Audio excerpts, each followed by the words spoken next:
বন্দে মাতরম, বন্দে মাতরম।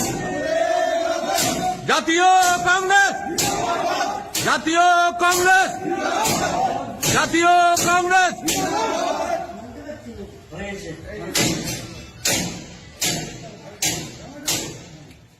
বলো বলো।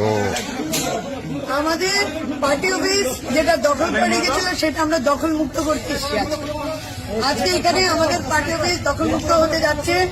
এতদিন যে পার্টি অফিস আমাদের নিজেদের পার্টি অফিস, এইটাকে তৃণমূলের জোর জবরদস্তি দখল করেছে। নদীডাঙ্গা 1 নম্বর অঞ্চলের পার্টি অফিস আমাদের, এটা 2 নম্বর ব্লক, করিমপুর 2 নম্বর ব্লকের পার্টি অফিস, সেটা আজকে বন্ধ করে দিয়েছে। আজকে আমার কর্মীরা আজকে নতুন করে এই পার্টি অফিস আমাদের কংগ্রেসের দখলে, দখল মুক্ত করতেই হবে আমাদের।